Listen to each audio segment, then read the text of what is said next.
rebonjour à toutes. Donc, c'est une première rencontre sur l'intelligence artificielle souhaitée par le Conseil national et son président François Arnault et qui va amener jusqu'au congrès l'année prochaine, qui aura lieu au mois d'octobre, sur la posture que les médecins et notre institution doivent porter quant à l'utilisation, et vous avez vu, ça a commencé pour certains qui l'ont lu, sur les enjeux du numérique plus généralement, la place du médecin, bien sûr, dans son exercice, mais surtout avec tous les outils et la totalité du numérique, des nouvelles technologies, et bien sûr de l'intelligence artificielle, qui, quoi qu'il en pense, existe déjà fortement dans son activité et son exercice, dont il ne perçoit pas réellement les enjeux ou les contours, et pour lequel, pour autant, afin de bien ancrer les exercices dans les décennies à venir, il ne pourra pas ne pas pleinement embrasser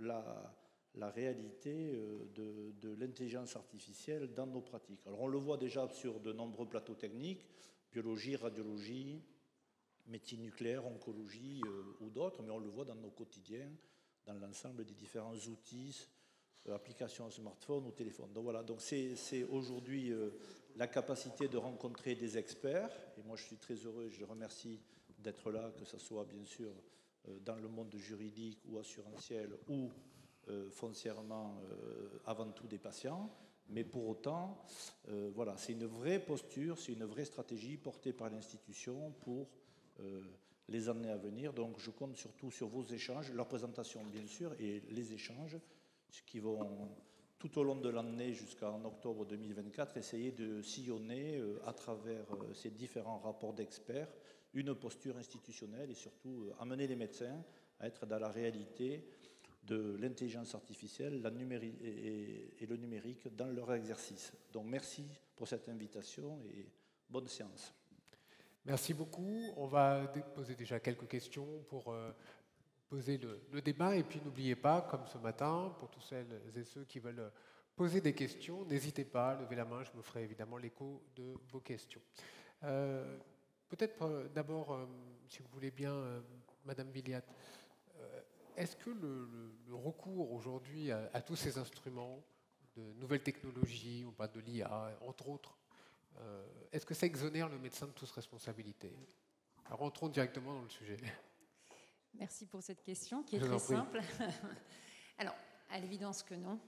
L'utilisation du numérique et des outils qui embarquent le numérique n'exonère absolument pas le médecin de sa responsabilité. On rappellera que le principe, comme il a été dit ce matin, juridiquement parlant, le médecin est un professionnel responsable et ça concerne aussi bien les outils qu'il utilise. Il faut, et je suppose que ça va faire la transition avec la prochaine question, il faut à ce titre, du coup, pour que juridiquement il soit en capacité d'assumer cette responsabilité, que le médecin sache et connaisse les enjeux qu'il mobilise lorsqu'il utilise ces outils numériques pour réaliser son acte. Alors justement, vous tendez la perche. Quels sont ces enjeux ? Alors, ils sont nombreux. Alors, pour être tout à fait transparente, je vais me permettre de vous faire l'état du terrain à l'heure actuelle. Il y a un clivage sur le terrain et on voit bien qu'il y a d'un côté, alors il y a les médecins qui ne veulent même pas entendre parler de l'intelligence artificielle, du numérique de manière générale. Ils en font un rejet total et ils partent du principe que la relation médicale est une relation de soins, une relation humaine avant tout, et le numérique n'y a pas sa place. C'est le premier camp. Le deuxième, c'est l'inverse. Ce sont les médecins, on les appelle pour s'amuser les geeks, ceux qui considèrent au contraire que le numérique va leur permettre de pratiquer une médecine upgradée, avec une meilleure effectivement précision, une technicité qui leur permettra effectivement d'atteindre des résultats qu'ils n'auront jamais atteints sans l'outil. Deuxième camp. Alors quand on les écoute de part et d'autre, on se rend compte qu'il doit y avoir une médiane. Le numérique ne peut pas réaliser le soin en lieu et place du médecin, puisque ce médecin a toujours sa place dans la relation de soins, mais il doit avoir conscience de la place que doit avoir et doit garder l'outil numérique.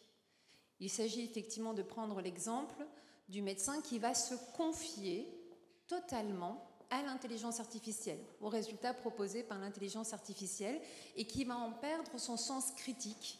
Et du coup, il va rendre une décision qui n'est absolument pas celle qu'il aurait en fait rendue si jamais il avait exercé son sens critique. C'est un constat que vous faites sur le terrain? C'est un vrai constat, D'accord. tout à fait. Et pour revenir sur le premier camp, le médecin qui, finalement, lui, ne veut pas entendre parler de l'intelligence artificielle, c'est ce que, et pardonnez-moi pour ce terme, mais j'ai eu l'autorisation de l'utiliser, c'est ce que moi j'appelle les médecins, les utilisateurs ignorants. En fait, ils disent « je ne veux pas l'intelligence artificielle », mais ils ne se rendent pas compte que, ne serait-ce que le matin, quand ils ouvrent leur ordinateur, qu'ils mettent en place le logiciel qui les aide effectivement, alors le logiciel de base d'aide à la prescription, par exemple, c'est de l'intelligence artificielle, et ils ne le savent pas.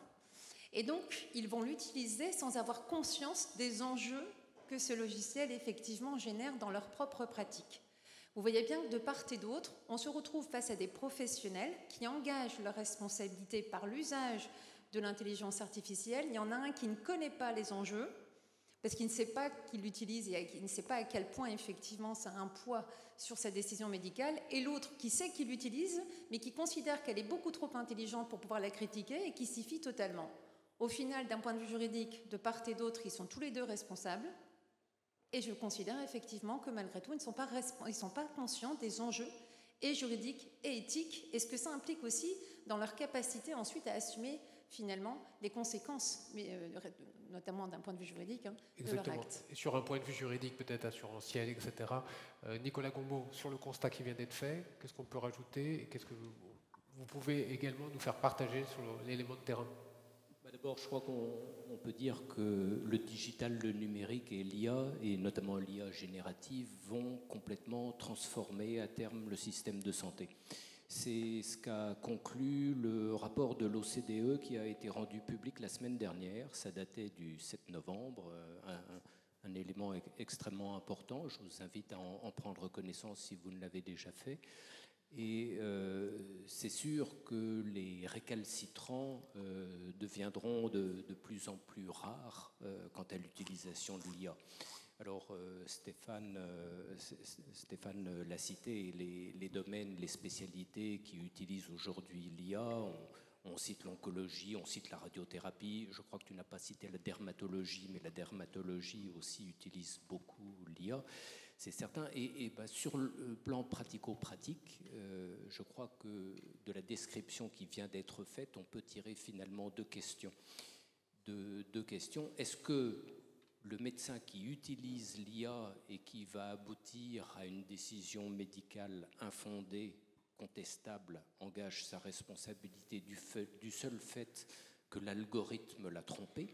Ça, c'est la première chose. Et au contraire, est-ce que le médecin réfractaire, celui qui n'utilise pas l'IA, fait perdre une chance à son patient, justement, en ne lui permettant pas de bénéficier des avancées technologiques, justement, et de cette aide au diagnostic, aide au traitement personnalisé? Voilà les termes dans lesquels, à mon sens, le débat se pose aujourd'hui. Oui.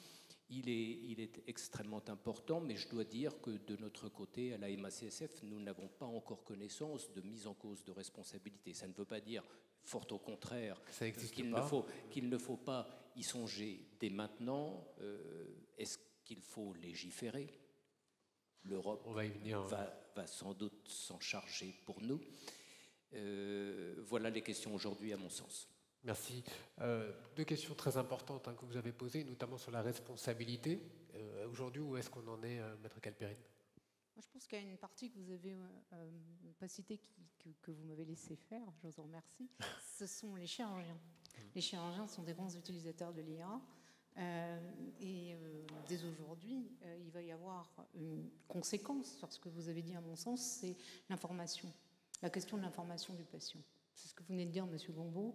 Est-ce qu'on fait perdre une chance en n'utilisant pas l'IA parce qu'on va avoir plus de données, par exemple?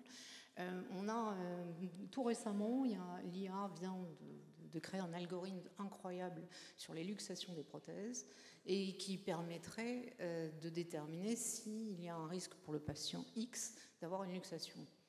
Mon Dieu, le chirurgien qui ne sait pas se servir de cet algorithme, de cette IA, fait-il perdre à son patient une chance de ne pas subir la complication. Voilà les vraies questions qui se posent. Il y a eu des exemples aussi dans la jurisprudence avec des robots en urologie, où un chirurgien s'est fait condamner parce qu'il avait utilisé un robot alors qu'il ne savait pas du tout s'en servir, et le patient était décédé. Et en fait, la Cour vient nous dire en 2020, sur l'information patient, c'est difficile de le dire puisqu'on ne connaissait pas les conséquences de l'utilisation de ce robot. En revanche, ce que l'on sait, c'est qu'un médecin doit donner des soins consciencieux et il aurait dû évidemment être aguerri à cette nouvelle pratique avant d'opérer son malade.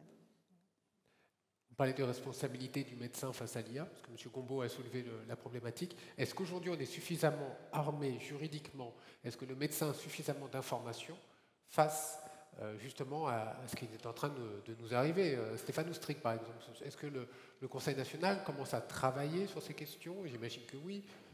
Est-ce qu'on a déjà un début de réponse? Alors, le contexte juridique, on a deux avocates, elles vont s'en charger. Au niveau, bien sûr, dans les droits et devoirs des médecins, le Conseil national a travaillé sur un nouvel article du Code de déontologie, mais qui est dans les méandres des ministères et pas encore au Conseil d'État, mais qui est essentiel à l'évolution et à la maîtrise, ou du moins à l'appropriation des outils du numérique du professionnel, parce qu'il va définir une responsabilité ordinale, une responsabilité déontologique et surtout, nous on le souhaite, éthique à l'exercice pour l'ensemble des différentes spécialités. Donc on attend avec force, bien sûr, les retours du ministère et si possible la publication de cet article, puisqu'il avait été déjà porté depuis plus de 2 ans par le Conseil national. Donc, mais c'est un cadre minimal qui est nécessaire, parce que ce n'est pas un cadre de loi, c'est une partie réglementaire du Code de la santé publique, mais c'est un élément qui est certainement essentiel dans ce qui va se passer.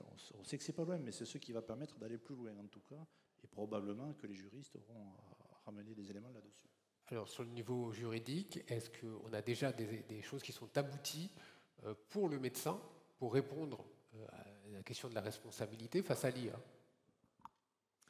Alors, Maître, éclairez-nous.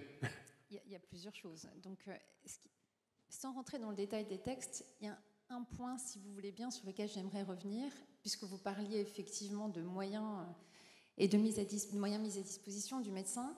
On peut peut-être même, ce serait intéressant d'interroger la salle, parce qu'on parle d'intelligence artificielle et on se pose les vraies questions, doivent-ils, ne doivent-ils pas, y a-t-il une perte de chance, etc. Mais comment un médecin peut se fier à un outil qu'il ne comprend pas? Quand on parlait du chirurgien, on demande au chirurgien d'utiliser un outil à partir du moment où il a été formé à utiliser cet outil. Sauf que quand on regarde aujourd'hui les médecins, finalement, qui sont face à une intelligence artificielle, souvent, en fait, ce sont les éditeurs qui arrivent en disant « j'ai la solution miracle, regarde, j'ai une IA, elle fonctionne, etc. » Sauf qu'en médecine, voilà, on ne fait pas les choses par hasard. Donc, il nous faut avoir des preuves, il faut questionner. Et est-ce que le médecin est en position de questionner? Plus que ça, est-il en capacité de comprendre? Parce que finalement, d'un point de vue juridique, vous m'avez posé la question tout à l'heure, et je vous ai dit clairement, juridiquement, le médecin reste toujours responsable finalement de ses actes. Ça, c'est vrai. Mais quand on rentre un peu plus dans le détail, on se dit, très bien, il s'est fié à l'intelligence artificielle pour rendre une décision. OK, mais est-ce que juridiquement, quand on dit il s'est fié, est-ce que on peut en tirer des conséquences juridiques? Autrement dit, avait-il les compétences pour comprendre comment fonctionne l'IA? La réponse est non. La réponse est non. Pour comprendre comment fonctionne une IA, aujourd'hui, alors il y a des textes qui sont en train de changer, il faut avoir fait maths, il faut être ingénieur, statisticien, etc., etc. Donc c'est inutile de poser la question. Néanmoins, vous le savez, il y a quelques années, les doyens des facultés de médecine, des écoles de santé, ont interpellé justement le ministère de l'Enseignement supérieur et le ministère de la Santé en disant « ça suffit ». On dit aux médecins qu'il faut utiliser l'intelligence artificielle, de manière générale, le numérique en santé, mais on ne leur donne pas les moyens de comprendre. Et donc, vous savez qu'il y a eu un arrêté en décembre 2022 qui est venu déterminer effectivement le socle de compétences Donc, que désormais les études de santé doivent garantir aux étudiants, en ce compris bien sûr les médecins. Alors, je vous invite effectivement à consulter cet arrêté de décembre 2022 qui s'est décliné avec une annexe qui vient identifier toutes les compétences que désormais les médecins doivent avoir, entre autres. Donc ça commence par le RGPD, bien évidemment, parce que l'intelligence suppose effectivement une maîtrise du règlement général sur la protection des données ainsi que la loi informatique et liberté, mais aussi comment fonctionnent les algorithmes. Et rien que ça va permettre finalement de démystifier l'intelligence artificielle qui, comme vous le savez, n'a rien d'intelligent. C'est juste un algorithme expert avec des approches différentes, symboliques, approche par la donnée.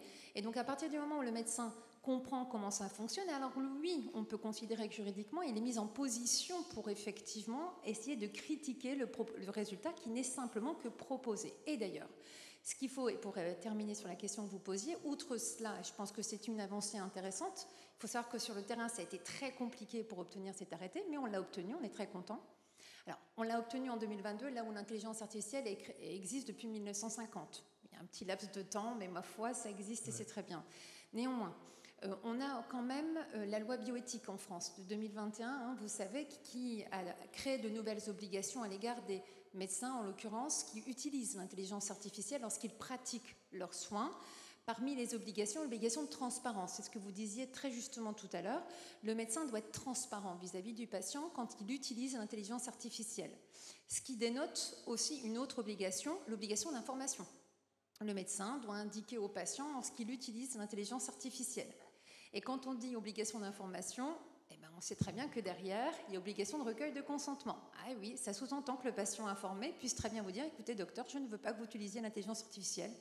Bon, est-ce que véritablement il est dans pleine possession de ses capacités pour dire non?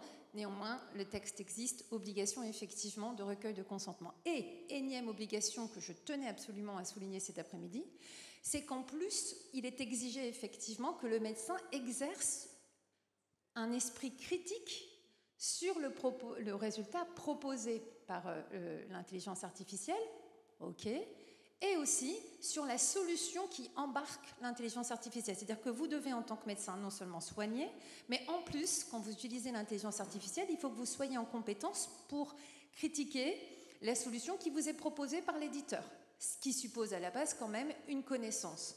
Donc il y a quand même les textes existent, ils existent depuis la loi de 2021, mais est-ce que nos médecins sont en capacité d'assumer ces obligations?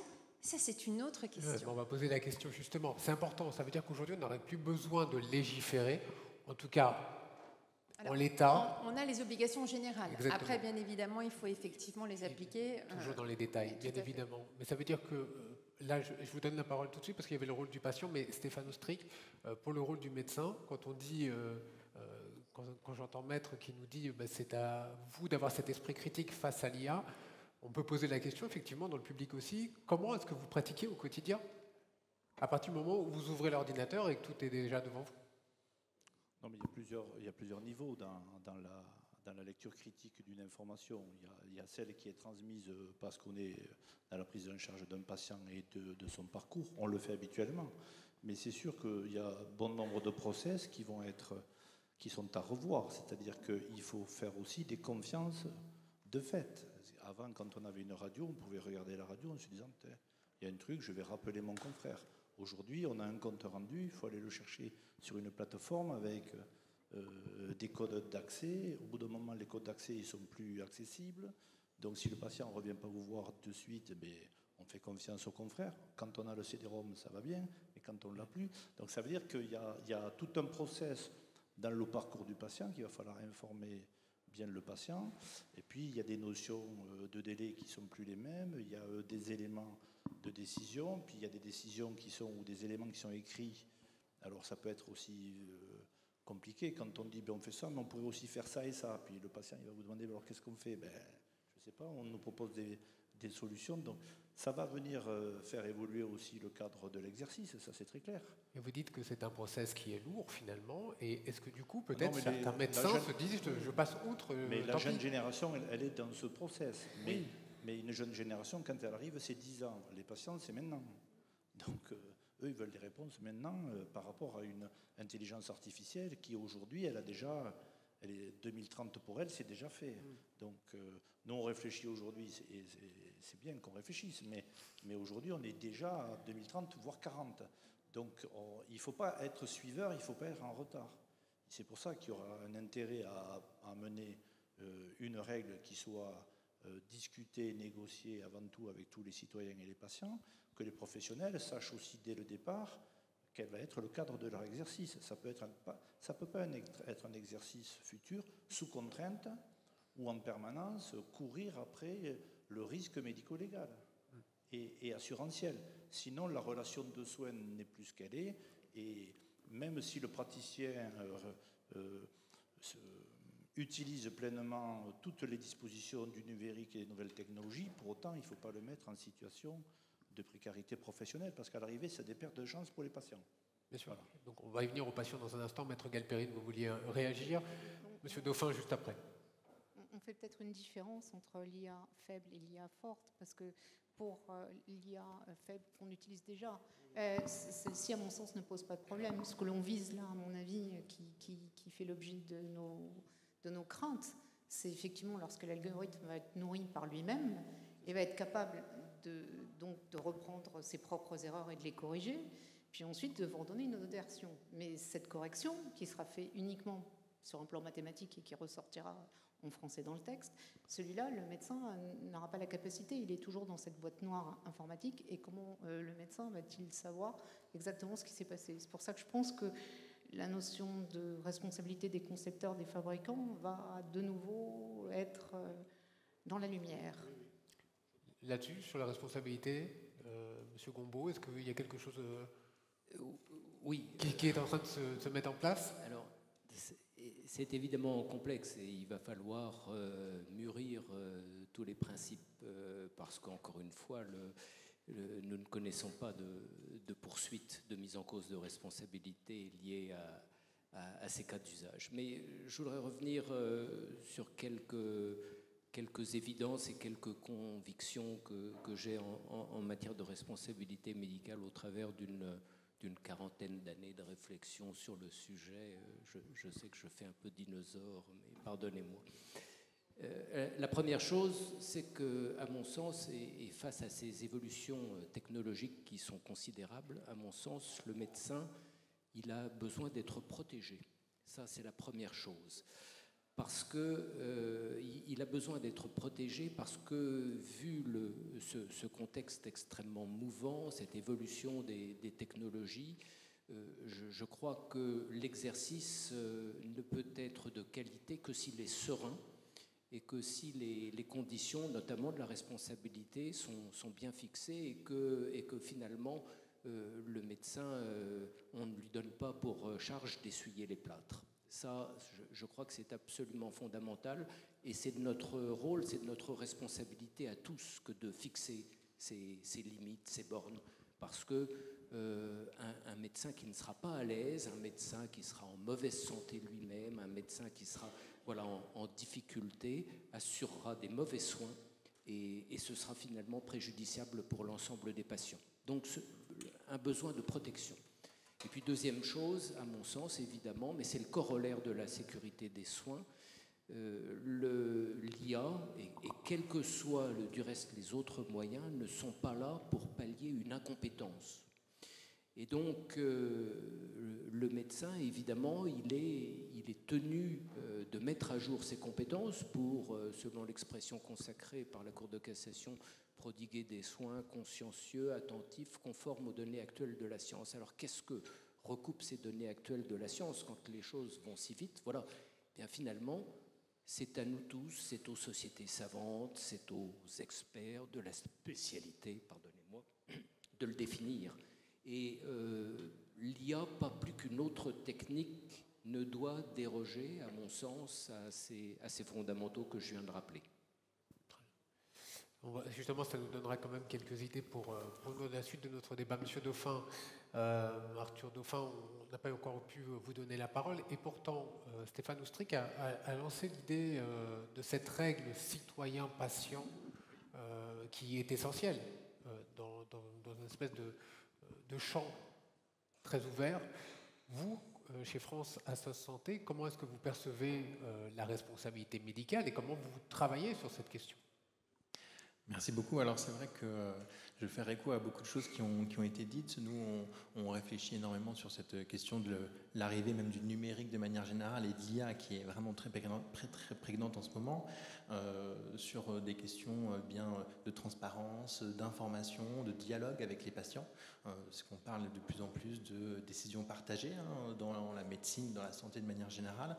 Donc il est extrêmement important, quand un médecin il requiert un logiciel d'aide à la décision médicale, et bien que cette décision ne soit pas uniquement négociée entre l'outil numérique finalement et le professionnel de santé. Et donc pour ça aussi, ça implique que le médecin il ait une certaine conscience de quelles sont les données qui sont utilisées par sa solution pour prendre cette fameuse décision et de comprendre quels peuvent être son apport aussi en tant que médecin, et bien de toutes les données qui sont autres, qui sont des données parfois plus personnelles, sur l'environnement du patient, des choses comme ça, qui vont contribuer justement à nourrir et à permettre de faire repartir aussi cette question vers le patient, et donc de pouvoir construire une décision partagée au maximum. Et donc ça, c'est effectivement pas évident du tout, parce que ces logiciels sont beaucoup de boîtes noires encore pour beaucoup de professionnels, et même pour les experts, c'est pas forcément évident de détricoter quelles sont les données qui ont été prises en compte, etc., et qui ont abouti au résultat. Donc un vrai enjeu, une vraie attente pour les patients, les usagers de la santé, pour que les médecins effectivement prennent à bras le corps cet enjeu, cette question. Et on sait que la question, la réponse en tout cas, elle n'est pas simple, et que ça va se construire aussi dans les usages. Cette question, elle fait écho aussi à tous les enjeux d'explicabilité de ces résultats, avec des exemples. Quand vous avez aux urgences un logiciel d'interprétation d'imagerie et que le praticien dit je vais contredire en fonction du tableau clinique que je vois, de l'interrogatoire de mon patient, de mes connaissances du logiciel, je vais contredire la décision, en tout cas la recommandation que va faire le logiciel. Quel message je donne au patient? Est-ce que je lui en parle? Je lui en parle pas? Par quels mots? Comment on fait? Parce que si on dit au patient le logiciel qui se trompe que 2% du temps, entre guillemets, je vais le contredire aujourd'hui, est-ce que vous me faites confiance ou pas? Pas quelque chose d'évident. En tout cas, ça remet beaucoup d'enjeux dans cette notion de dialogue, et finalement l'arrivée de l'IA et même du numérique de manière générale, elle n'a jamais autant mis en avant le besoin d'humain, et c'est vraiment ça que les patients attendent, parce qu'on a une vraie peur qui est un petit peu dite parfois, on va dire, à l'emporte-pièce, de la déshumanisation de la santé, avec l'IA notamment, qui recouvre en fait plusieurs aspects, à la fois la peur de voir notre médecin être remplacé par un robot, une IA, un logiciel, quoi que ce soit, qui n'est pas forcément fondé, et c'est pour ça que le côté aide à la décision est très important. Et puis pour eux aussi, c'est la peur d'être remplacé par juste des lignes de données, de data, et qu'on oublie le côté humain qui est profondément essentiel dans la santé et dans la manière dont les prises en soins sont décidées. Et finalement, il y a une forme de crainte des deux côtés, c'est ce qu'on ressent en tout cas dans vos propos et certainement aussi chez les médecins. Maître Galperine. Oui, mais c'est illustré avec les applications connectées. On l'a vu pour les pathologies chroniques, ça remet en place encore plus, le patient est acteur de sa pathologie, mais ça remet encore plus la relation médecin-patient en avant, à mon sens. La notion de confiance et le dialogue est encore plus fort, à mon avis. En tout cas, ça fait partie des attentes, et c'est vrai que l'ère du numérique bombarde parfois un petit peu les médecins de données. Il y a parfois un peu une avalanche. On parle du numérique, de mon espace santé, espace numérique en santé, etc. Il faut se demander si aujourd'hui les médecins qui parfois nous disent nous on veut avoir accès à toutes les données médicales pour prendre la meilleure décision, mais est-ce que les médecins sont vraiment prêts à lire, analyser, interpréter tout ce qui peut arriver d'un coup, que ce soit tout bêtement les documents de toute une histoire médicale dans mon espace santé, que tout ce que l'IA pourrait dire, que tout ce que les objets connectés peuvent dire aussi. Parce qu'aujourd'hui, on a des montres connectées qui peuvent nous faire des ECG tous les quarts d'heure si on a envie, mais si je me pointe chez le médecin avec le compte-rendu de tous ces tracés d'ECG, il va être bien en peine de pouvoir m'en dire quelque chose. Et donc, un vrai enjeu de trouver effectivement quels sont ces usages un petit peu impactants, et vous l'avez dit, on a eu des exemples, la chirurgie, je parlais tout à l'heure des urgences, la radiographie. Il y a plein de cas d'usage qu'il faut prendre au sérieux et qu'il faut profiter de cette arrivée avec l'engagement de tous les médecins, les sociétés savantes, comme vous l'avez dit, tous les acteurs, pour vraiment trouver ces bons usages, ces bons dialogues, et accepter que c'est pas neutre et que ça a un impact sur la manière dont on fait la santé et le soin aujourd'hui. Mais ne pensez-vous pas que, par exemple, avec les bases de données importantes, le médecin qui va prendre moins de temps pour faire sa recherche bibliographique, grâce à ça, va pouvoir consacrer plus de temps dans la relation avec le patient? C'est l'IA.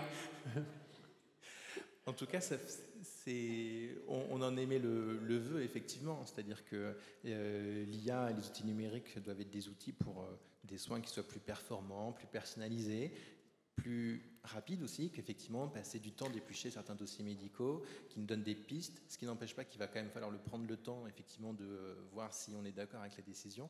Et c'est vraiment l'occasion de pouvoir, effectivement, redonner plus de temps à l'échange, et à cet accompagnement aussi qui est très attendu par les patients. Et aujourd'hui, donc, ils se sentent un petit peu privés parce qu'on est dans un système de santé qui reste en crise, avec un temps médical qui reste contraint, des consultations qui ne sont pas infinies non plus en termes de temps. Et donc, c'est une vraie attente de réussir à retrouver ça. Et donc, l'IA, c'est aussi une opportunité de pouvoir redonner aussi cette teinte, en tout cas, cette tonalité à l'échange médical. Vous avez parlé de la notion de rapidité. Et c'est vrai qu'aussi que le patient est en attente d'une décision rapide. Est-ce que justement, peut-être Stéphane Ostric, est-ce qu'on n'est pas là pris au piège par cette rapidité, tant de l'avis du médecin que de l'attente du patient? Non, mais je pense qu'il va falloir redéfinir réellement le cadre des exercices quand on aura la maîtrise des outils. Donc ça passe par la formation, ça passe, comme l'a dit Nicolas, dans un cadre réellement du champ des compétences et de chaque spécialité. Ça va aussi répondre à une information au patient. Il ne faut pas que la pression de la société, ça soit non plus j'appuie sur un bouton, j'ai une solution. C'est-à-dire que dans la relation humaine, elle est co-construite, elle est réciproque et c'est la base du respect. Donc c'est-à-dire que la série, j'ai beaucoup aimé ce qu'a dit Nicolas, c'est-à-dire que si à un moment donné on ne dit pas un médecin c'est important pour la société, c'est important pour chacun de nous, on peut lui demander des devoirs, mais il a aussi des droits, il faut les respecter, parce que si c'est pour les mettre en permanence et les clouer au pilori, parce qu'aujourd'hui, la multitude des données, on le voit, ce matin, je n'ai pas pu être là malheureusement, mais c'est un élément d'actualité, c'est-à-dire l'accès au DMP, à mon espace numérique santé, où on va avoir des milliers et des milliers de données, où beaucoup ne comprennent rien, certains voudraient avoir accès, mais finalement, ils ne comprennent pas la teneur et le respect que l'on doit aux patients dans l'utilisation de ces données. C'est quand même pas anecdotique, il ne faut pas non plus que ça soit sur la place publique, il faut que le RGPD puisse s'exprimer pleinement et pour chaque patient et que ça soit une garantie. Il faut que ça soit une garantie parce que tout ce numérique, c'est au service d'eux. Au service d'eux. Si c'est pour être dévoyé et que ça soit sur la place publique, comme certains le souhaiteraient, que ça soit accessible partout, c'est qu'à la fin, ça soit le patient et chacun de nous qui en soyons finalement les perdants, ça n'a pas d'intérêt. Donc c'est pour ça que le cadre de l'exercice des médecins va nécessairement évoluer. C'est pour ça qu'il y a nécessité d'une formation, Lina l'a rappelé. C'est pour ça qu'il y a une nécessité d'une sérénité qui permet une garantie, puisque lui, le patient, quand il vient, il va amener de la donnée, ou on va lui procurer de la donnée, et il veut échanger sur cette donnée, et par rapport à mon cas particulier, quelle est la meilleure solution que nous négocions ensemble. Les refus de soins, ça en fait partie aussi des deux côtés. Bon, donc c'est-à-dire que tout ça, ça va se construire. Donc c'est un monde qui bouge beaucoup.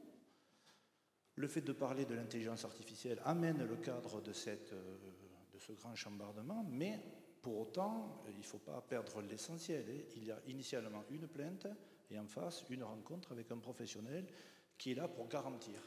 Voilà, tout au long de la vie, on l'espère, voilà, une prise en charge et un parcours. Donc c'est ça qu'il va falloir construire un peu et pas partir aussi sur des solutions empiriques qu'on a connues. Il y a, moi, ce qui me concerne, il y a 30 ans, ce que j'ai appris il y a 30 ans, ce que j'apprends aujourd'hui à mes étudiants, c'est plus du tout la même chose. Plus du tout. Vous parlez de formation, peut-être, M. Gombaud?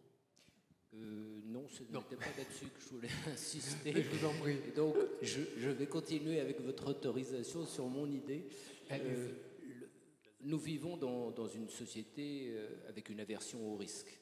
Et toute nouvelle technique engendre des nouveaux risques. Je voudrais prendre l'exemple de la télémédecine et notamment de la téléconsultation. On a la chance à la MACSF d'avoir tous nos sinistres codés. Et donc, il suffit que je tape sur mon ordinateur tel ou tel mot-clé et ça va me ressortir l'ensemble des sinistres qu'on a eu l'occasion de gérer. Et donc, avant de venir, j'ai tapé téléconsultation et ça m'a ressorti tous les sinistres que nous avons liés à la téléconsultation. Et j'ai affiné ma démarche, parce que je voulais connaître donc les sinistres récents et notamment ceux liés à la phase Covid qu'on a connue, où la téléconsultation, comme vous le savez, a été autorisée de façon dégradée parce qu'il n'y avait pas de moyen de faire autrement. Et donc on a autorisé la téléconsultation, ce sont les pouvoirs publics qui l'ont fait, de façon totalement dégradée, sans visio, et donc simplement au téléphone.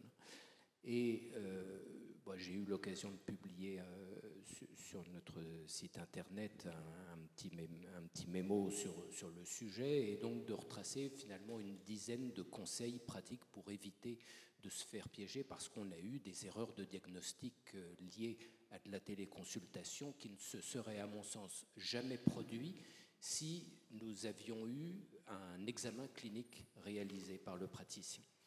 Et donc, alors je prends cet exemple, hein, le premier des conseils, évidemment, c'était de se poser la question de savoir si oui ou non la consultation pouvait se dérouler en téléconsultation, en fonction du patient, en fonction de tout un tas de critères.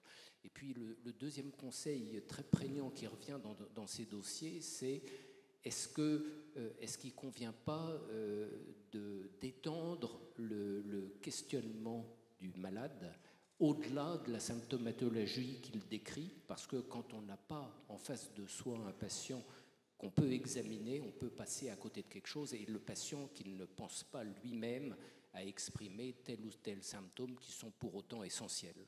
Et donc voilà, donc il y a dans toute nouvelle pratique, évidemment, une acquisition des compétences qui va générer du risque supplémentaire qu'il faut maîtriser.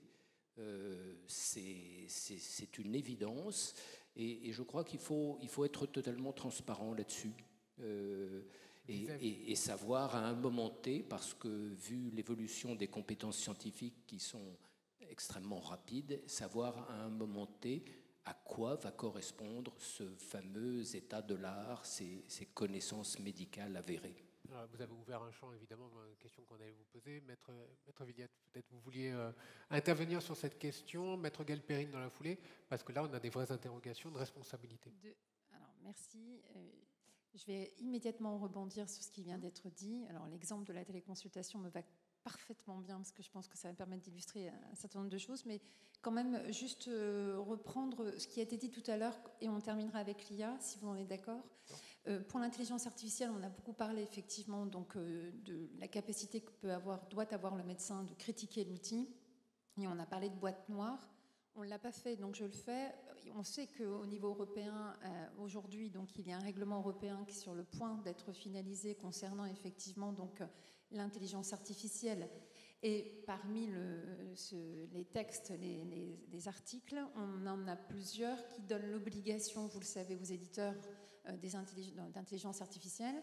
Alors, ce ne sont pas des mots justes, hein, c'est juste pour permettre de faciliter le propos, donc d'être en capacité effectivement donc d'expliquer comment fonctionne l'intelligence artificielle, et donc d'avoir une surveillance de cet algorithme finalement au moment où il est conçu, au moment où il est fabriqué, au moment où il est exercé, au moment où il est utilisé. Donc il y a vraiment une chaîne qui se traduit par des obligations de manière ponctuelle, qui s'adresse bien sûr à l'éditeur, et qui bien évidemment sera dans l'obligation de l'expliquer donc aux utilisateurs. Ça, je tenais à le dire parce que c'est important. C'est important, ça nous donnera un cadre. Absolument.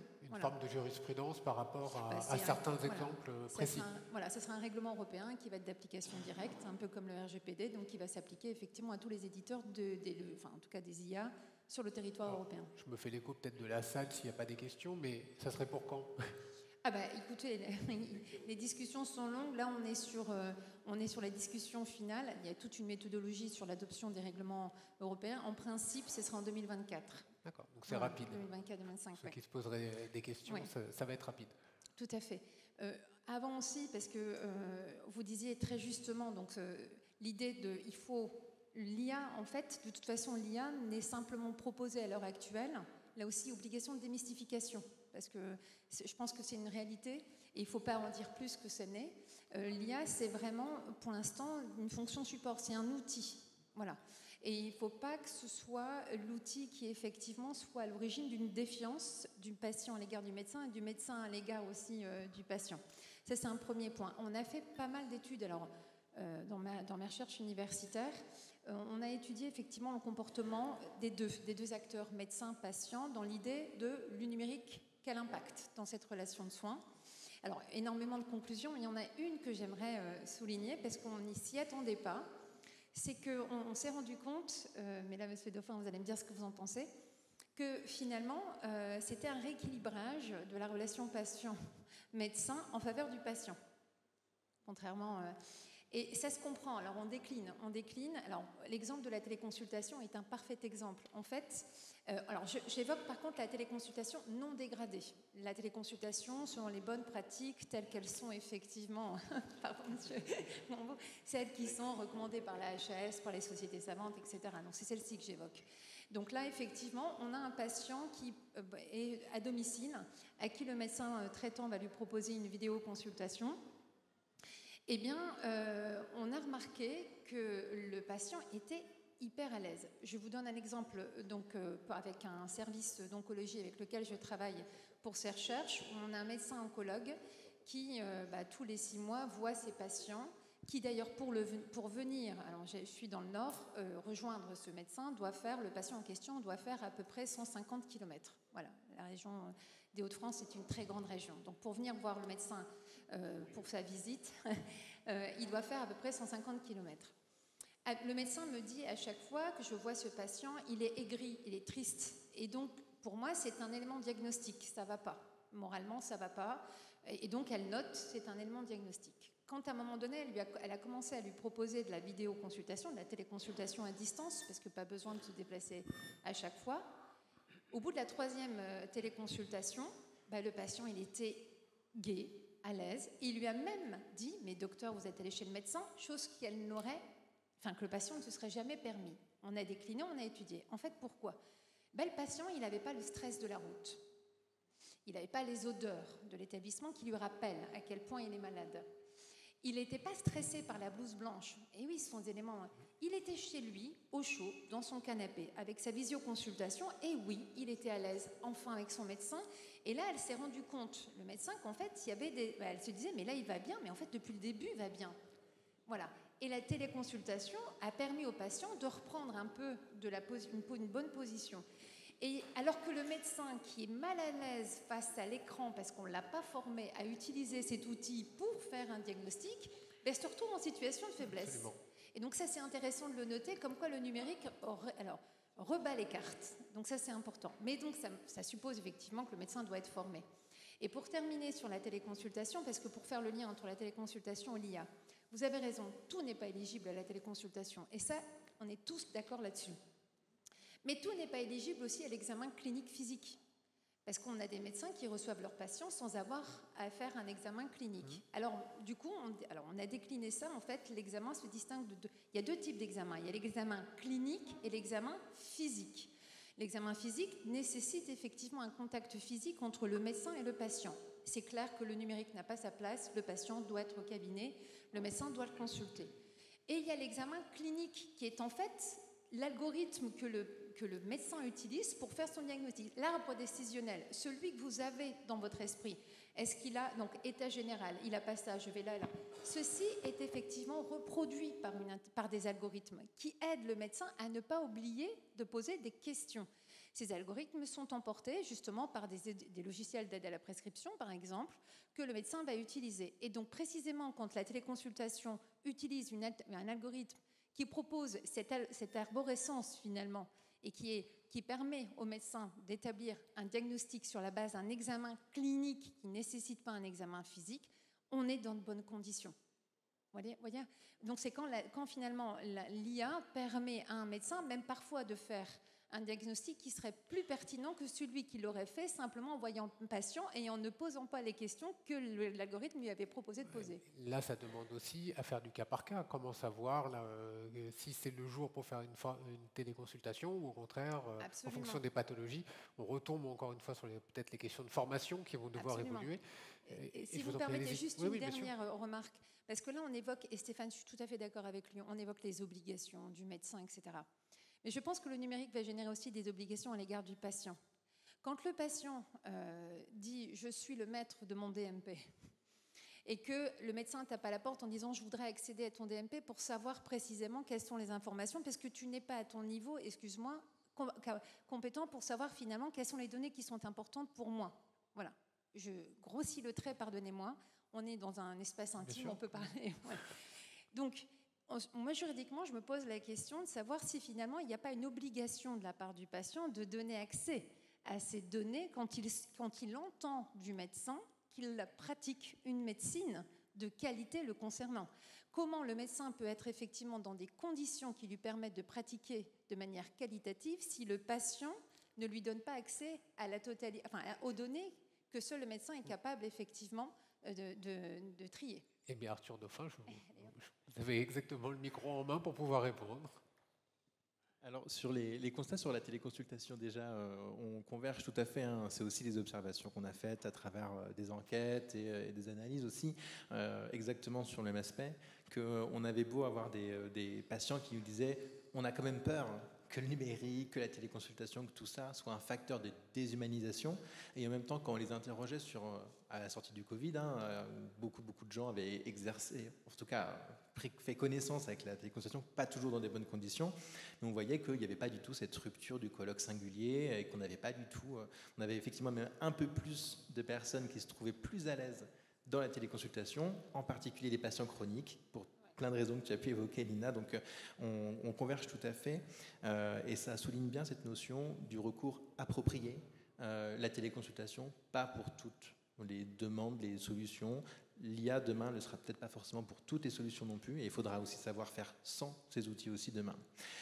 Sur la question du coup de l'accès au dossier médical partagé, mon espace santé côté patient, on se pose beaucoup la question de savoir finalement qu'est-ce que changent aujourd'hui ces outils numériques, ces accès numériques sur les dossiers médicaux par rapport aujourd'hui au patient qui vient au cabinet en consultation, qui finalement se retrouve parfois, on lui dit vous avez 15 minutes et un motif de consultation, donc vous n'allez pas pouvoir raconter vos antécédents médicaux parce que vous n'êtes déjà pas sûr d'être entendu sur votre demande de base.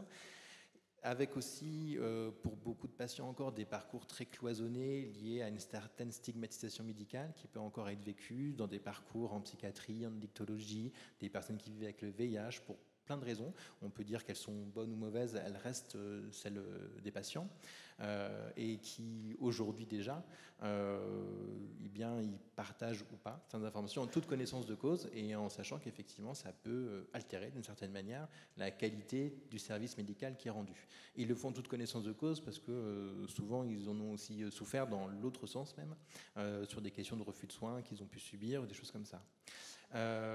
Donc la question du dossier médical partagé, elle est avant tout de donner en partie la main aux patients, parce qu'aujourd'hui, et c'est aussi dans ce sens-là que le législateur, mine de rien, a fait naître mon espace santé, puisque c'est la loi qui dit ce que doit faire mon espace santé, ce qu'il y a dedans et comment ça fonctionne.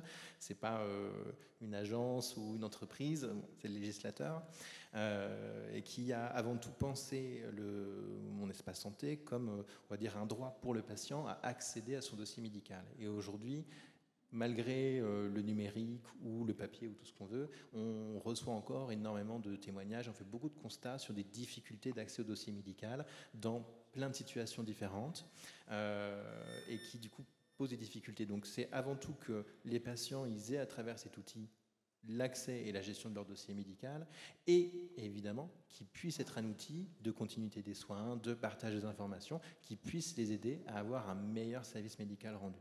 Ça, c'est une certitude. C'est une question de confiance aussi. Donc, mon espace santé reste très récent.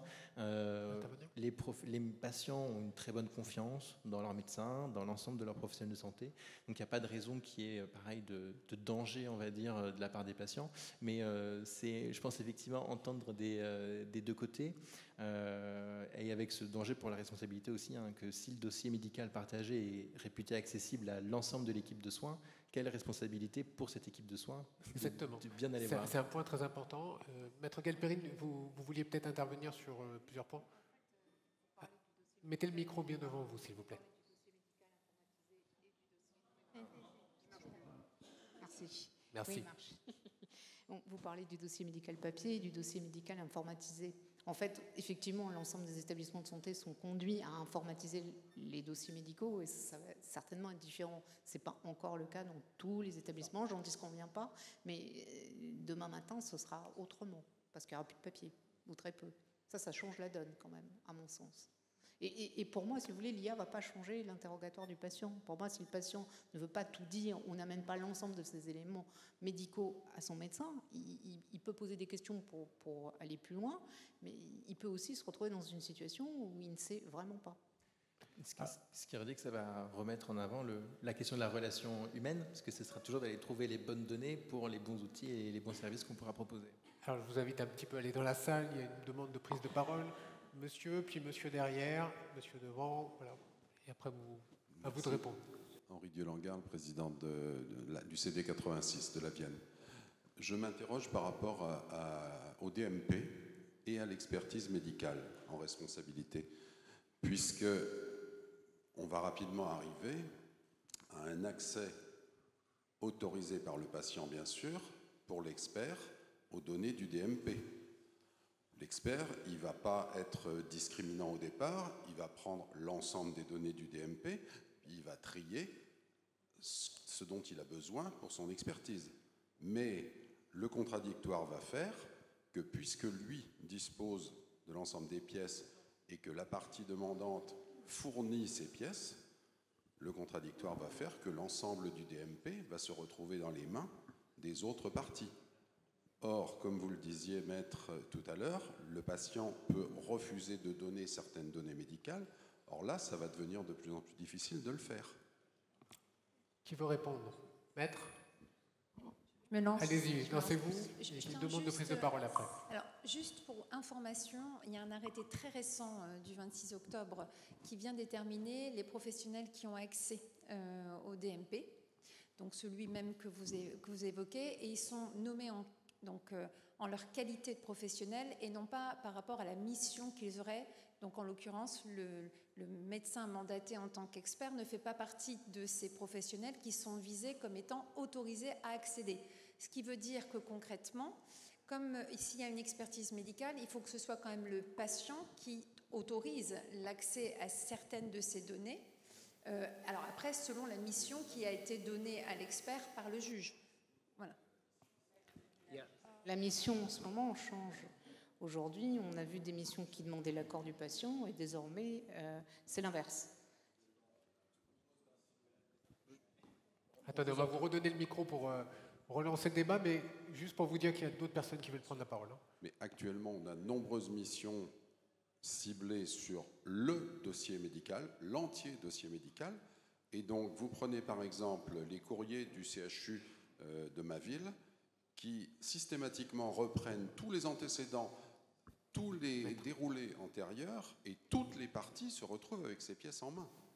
Donc le passage en psychiatrie, l'alcoolisation à l'âge de 18 ans, etc., sont accessibles à toutes les parties. Et le DMP va être un danger à ce niveau-là. Peut-être Stéphane Oustric, peut-être éventuellement d'un mot. Non, mais avant que Nicolas intervienne, je n'étais pas là ce matin et on a parlé du DMP.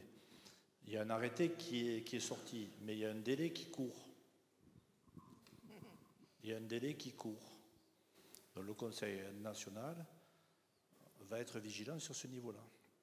Il y a la volonté du législateur, d'association, il y a la réalité qui va Allez-y. Il marche plus ton truc. Donc, c'est un gros problème que l'on a. Est-ce qu'il est normal qu'un directeur d'un centre d'addictologie soit au courant de problématiques d'usage de drogues, de toxiques ou de pratiques personnelles ou de troubles psychologiques? On a des éléments aujourd'hui qui sont posés dans un conseil de l'ordre et qui ont été portés par des médecins. Le DMP souhaitait ça. Est-ce que c'est ça que les citoyens veulent? Moi, j'en suis pas sûr. Parce que quand tu l'annonces, on va mettre sur la place publique toutes les pathologies, tous les troubles avérés, tout un passé, et avec des parties qui n'ont pas capacité à recevoir une information quand même qui ne dépend que du patient d'abord et de la relation contractuelle qu'il souhaite avec son praticien, ça risque d'être très problématique. Et donc là-dessus, nous sommes, et le président François Arnault tout particulièrement, très sensibles à l'utilisation. Donc on pense que parce que la société veut tout mettre sur la place publique, ça marche. Ben, on a vu que quand même, quand certains voulaient aller dans le dossier du président de la République, ça a posé des questions.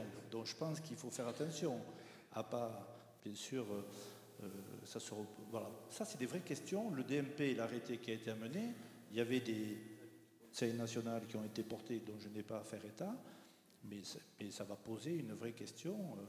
Qu'est-ce qui peut réellement et durablement être porté par certains professionnels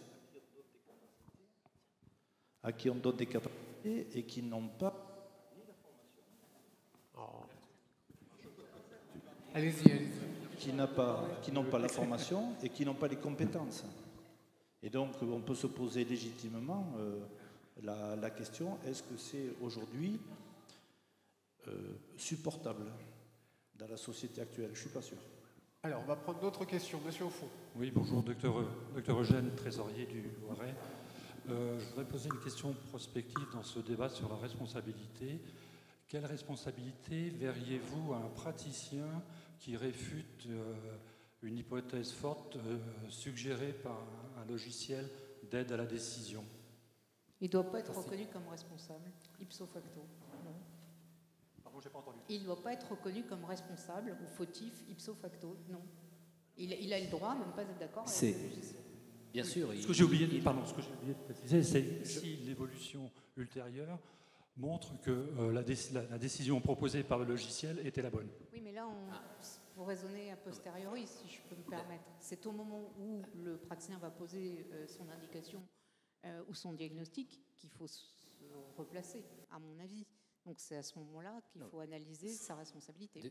D'une façon générale, si vous me permettez un commentaire, il devra se justifier, bien entendu, quant à la solution qu'il aura adoptée, mais il n'est nullement tenu de suivre ce que va lui indiquer le logiciel. Mais c'est exactement la même chose pour les RCP en oncologie qu'on a évoqué ce matin. Ça ne donne qu'un avis. Le praticien est tout à fait libre de suivre cet avis ou de ne pas le suivre. Évidemment, en cas de contestation ultérieure, s'il ne suit pas l'avis de la RCP, il devra se justifier. Mais il n'est absolument pas ipso facto considéré comme fautif du fait de ne pas avoir suivi l'avis de la RCP. Et c'est la même chose dans le cas de figure que vous évoquez. Merci. Une autre demande également d'interrogation, de commentaire. C'est une interrogation et un véritable souci. Jean Canary, le Conseil de l'Ordre. Tout à l'heure, on a abordé un sujet qui à mon sens, est très important pour les médecins et pour les patients. C'est la capacité de comprendre et de critiquer l'IA. Or, si on se dirige doucement vers cette solution, je pense qu'on se dirige vers une vision inhumaine du travail du médecin. Parce qu'aujourd'hui, un médecin a déjà son métier à faire. On ne va pas lui demander d'être un ingénieur en IA pour comprendre et critiquer. Donc les limites sont quand même relativement ténues à ce niveau-là. On le voit bien au niveau de la quantité de données qu'on doit aujourd'hui ingurgiter. Et il y a quelques jours, à la conférence des doyens, on évoquait qu'en 76 jours, le niveau de données dans la santé doublait. Donc clairement, aujourd'hui, un médecin, étudiant ou médecin en exercice, ne peut plus avoir toute la connaissance et toute la compréhension. Et je suis frappé quand même, et je vais vous faire un parallèle qui peut être un peu osé, de ce qu'on a pu faire dans le véhicule autonome et de ce qu'on fait, qu'on réglemente, qu'on stratifie, qu'on laisse évoluer à petits pas, et la jungle ou le Far West, comme on veut, qu'il y a dans l'IA en médecine. Aujourd'hui, on ne réglemente rien, on ouvre tout et on se contente de voir le résultat, parce qu'on a des réglementations générales, je les connais, qu'elles soient européennes ou françaises, mais par contre, sur le terrain, la pratique prime. C'est-à-dire que si la pratique, on pense que ça va donner un bon résultat, on aura fait de l'expérimentation animale sur les patients. Et ça, à mon sens, c'est intolérable. Pour le véhicule autonome, on se pose beaucoup plus de cas de conscience et on a autour de nous une institution générale qui organise les différentes étapes. En tout cas, c'est ce qu'il m'apparaît aujourd'hui, parce que quand je veux utiliser l'IA, il y a des spécialités dans lesquelles on l'utilise depuis la nuit des temps. Il n'y a jamais eu une quelconque question, si ce n'est la capacité critique des médecins d'utiliser ou pas ce type de système. Et donc, bien sûr, aujourd'hui, on légifère, on commence à avoir des réglementations européennes, mais on n'a pas du tout ces marches qu'on retrouve dans d'autres avancées. Et ça a tendance à m'inquiéter un peu, et je ne suis pas tout à fait sûr que ça protège vraiment ni le médecin ni le patient. Alors, Maître Villiat, vous voulez Oui, répondre, je vais répondre et en après deux Maître temps. Galperine. Je vous laisserai la parole. Oui. En 2 temps. Merci pour l'exemple que vous prenez du véhicule autonome, parce que finalement, en France, vous savez que, bon, allez, nommons la Tesla. Voilà. Précisément, on sait que dans d'autres territoires de cette terre, la Tesla, elle a la possibilité de prendre le contrôle de la conduite, et l'homme n'est juste que celui qui se laisse conduire. Sur le territoire européen, on a refusé ce principe parce que l'homme doit toujours être le maître de son véhicule, même si on sait que le véhicule a cette capacité, a le logiciel pour conduire de manière autonome. Donc ça, c'est un premier point. Et donc pourquoi ? Parce qu'on considère que le conducteur est toujours le responsable de l'outil qu'il utilise, en l'occurrence sa voiture. C'est exactement le même principe pour les médecins. Vous avez des logiciels qui ont un potentiel qui est énorme, mais qu'on va limiter dans leur usage pour que le médecin reste toujours en capacité d'être en maîtrise. C'est le principe, le postulat français européen. Et ça, il faut le savoir. Donc, on a des logiciels que vous utilisez qui ont des potentiels beaucoup plus importants, qu'on limite dans l'usage. Et d'ailleurs, on engage l'éditeur à limiter dans l'usage. D'ailleurs, on va s'amuser. Vous pouvez regarder dans les conditions générales d'utilisation de ces logiciels. Ils viennent dire, si jamais vous n'utilisez pas l'outil comme on vous dit de l'utiliser, c'est de votre propre responsabilité. Ils se dégagent de leur responsabilité. Le médecin qui va au-delà de ce qu'il peut faire et est autorisé à faire sur ce logiciel, il en est le responsable. C'est exactement le même postulat hein. En France, le véhicule autonome et le logiciel et le médecin, c'est exactement le même principe d'un point de vue responsabilité. Ensuite, on ne demande pas aux médecins d'être ingénieurs, c'est pas le but, c'est pas du tout ça. Mais quand on vous met une Tesla entre les mains, on vous apprend à la conduire. Voilà, parce que c'est pas la même façon de conduire. C'est exactement ce qu'on veut faire avec l'IA, c'est-à-dire qu'on vous apprend simplement à maîtriser les fonctions principales pour que vous puissiez toujours à un moment donné reprendre le contrôle. C'est exactement la même chose qu'on cherche à faire avec la réglementation d'une part européenne et française d'autre part. Donc c'est pas plus ni moins que cela. Je me permets simplement de vous répondre parce qu'on n'entend pas et on ne souhaite pas, en tout cas nous, c'est vraiment impersonnel, il n'est pas question d'un point de vue législatif et juridique de faire du médecin un ingénieur, un technicien, un juriste, un éthicien et puis un soignant s'il le peut. C'est pas ça, hein. Le médecin justement. Mais pour qu'il le soit, il faut qu'il soit formé à utiliser l'outil pour que ce ne soit pas l'outil qui prenne la maîtrise sur le médecin et que le médecin reste toujours le maître de l'outil. Voilà. Il y avait aussi, j'ai entendu le mot terrain, c'est-à-dire du retour de terrain, effectivement, qui sont à prendre en compte, parce qu'entre la législation et le retour de terrain, on a certainement un gouffre. Maître Galperine. Oui, moi je trouve qu'on a abordé tout ça. Excusez-moi, non, je parlais juste de la capacité à critiquer. Il faudra un niveau de connaissance tel qu'on n'aura jamais la capacité de critiquer ce type d'outil. C'était ça mon inquiétude. Ce n'est pas le fait qu'on ne sache pas l'utiliser, c'est la critique. Alors, peut-être que je partage votre analyse sur le scepticisme. Si on en vient à des fondamentaux tels que la notion d'innovation, au début, en latin, je suis helléniste, mais en latin, innover, ça veut dire revenir à. La première évolution du mot, au début, elle était juridique. C'était insérer une clause dans un contrat. Puis, elle est devenue politique avec Machiavel, bien sûr, et puis ensuite économique, comme vous le savez. Alors peut-être que l'IA, on en est à ses prémices. Pour l'instant, on est en train de vous dire on revient à. On ne vous a pas imposé des choses. Mais il y a un pan quand même de l'IA qui est merveilleuse, c'est cette innovation. Et on a un corpus de droit qui permet justement de permettre aux médecins d'innover. Il faut pas l'ignorer. Je pense que l'IA peut permettre une innovation médicale. Alors, il y a 2 demandes de prise de parole, absolument. Et là, le médecin maîtrisera la chose.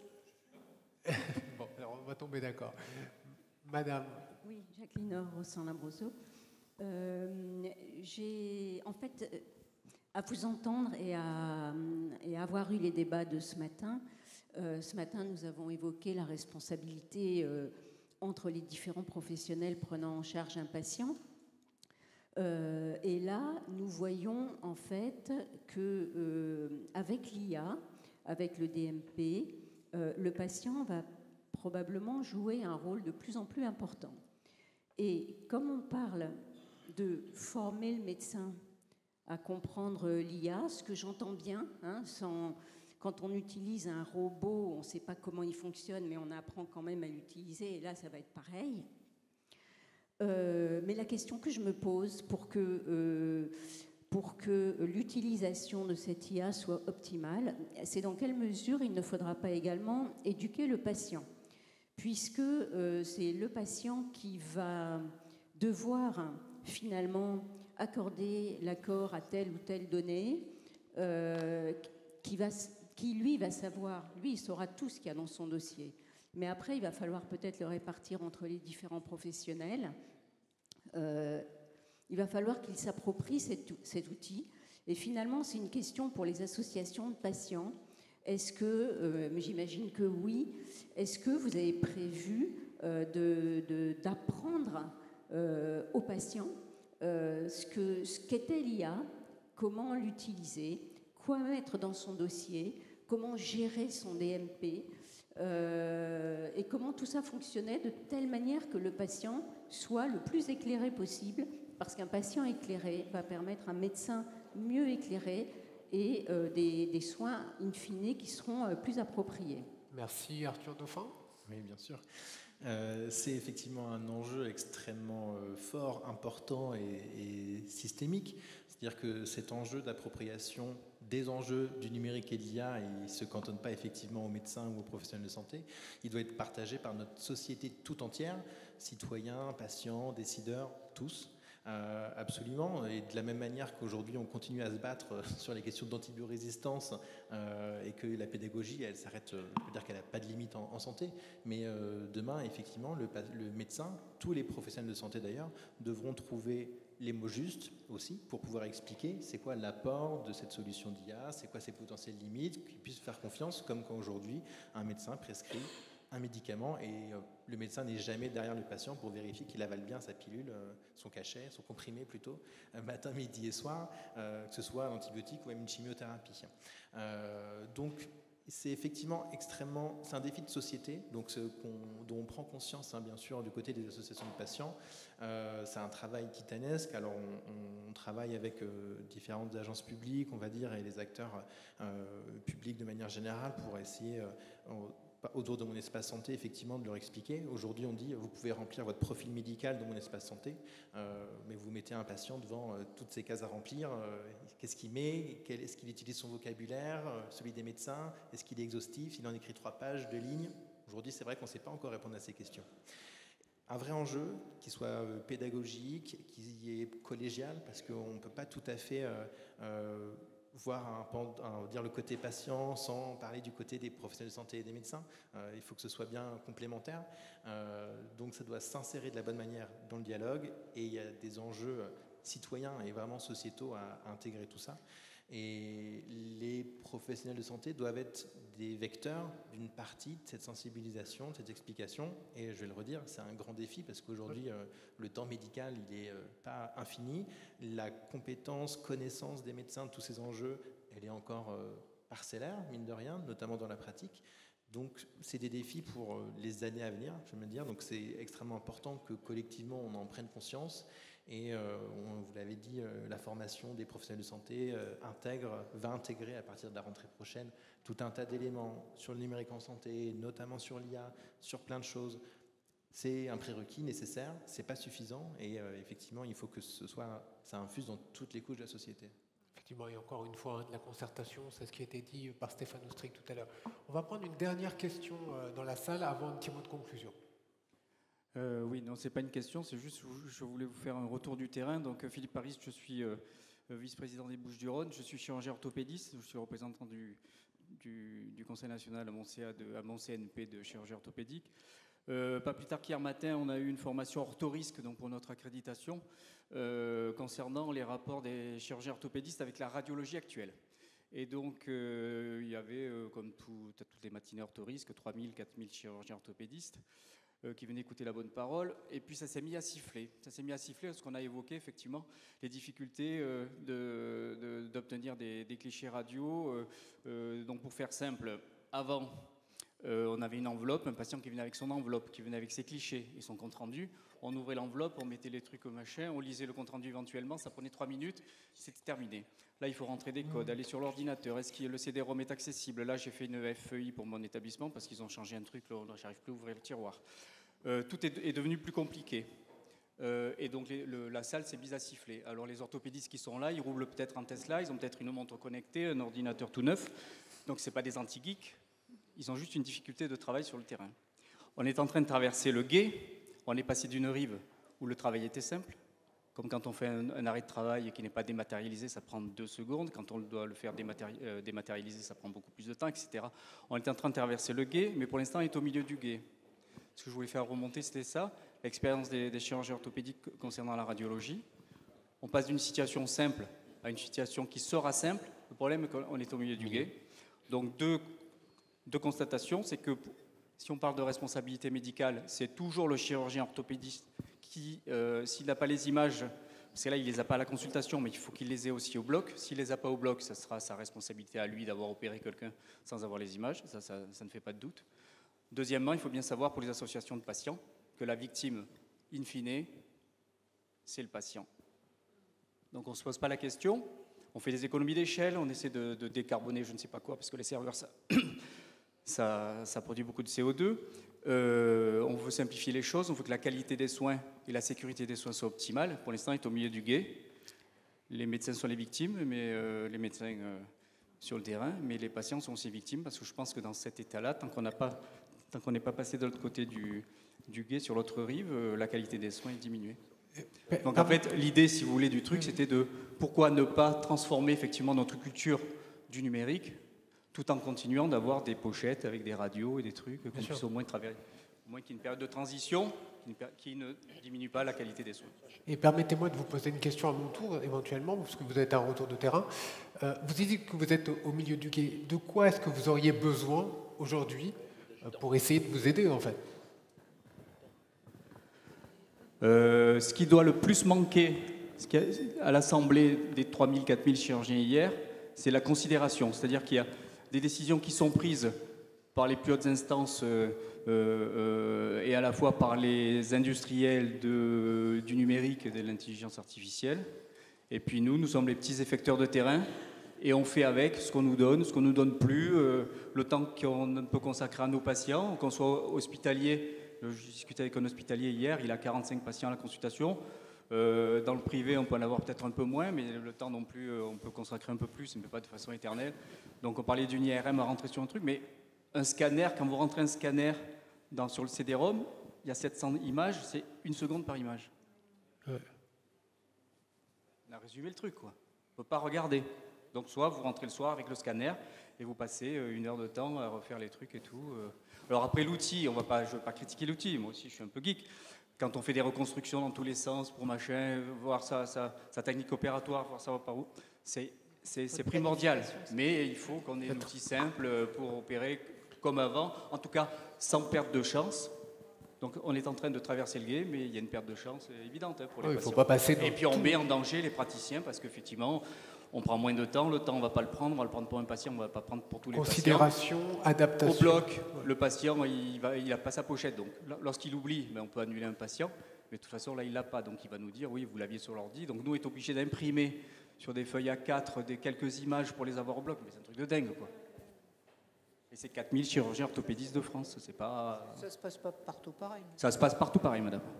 Alors, excusez-moi, vous êtes avocate, je suis médecin.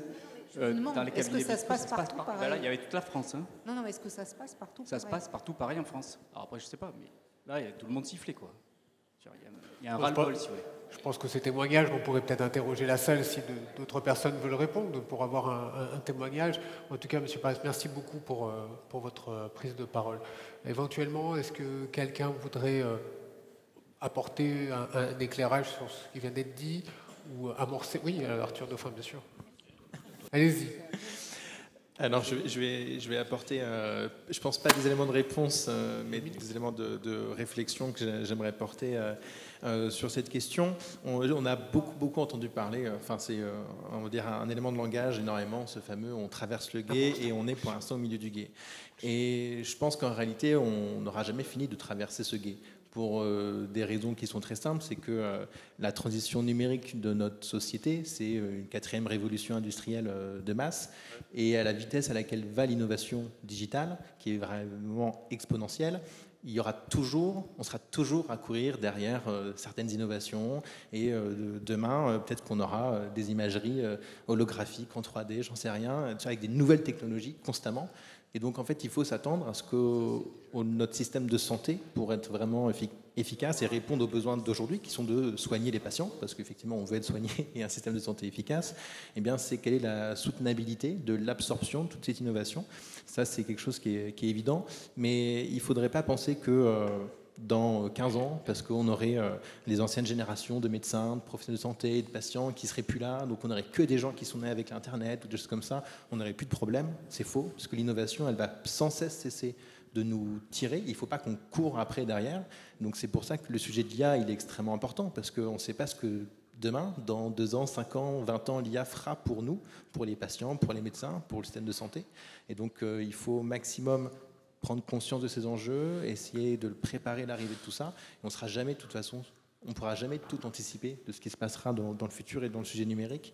Mais c'est effectivement un sujet. On veut soigner tout de suite, maintenant. Et donc on est vraiment en tension entre ces deux aspects.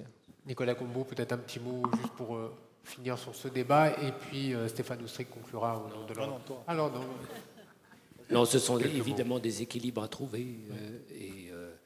Les chirurgiens ont besoin de temps, ça c'est évident, mais d'une façon générale, la société a besoin de temps pour digérer toutes ces innovations et toutes les conséquences qui s'en suivent. Donc ça ne se fera pas en un claquement de doigts.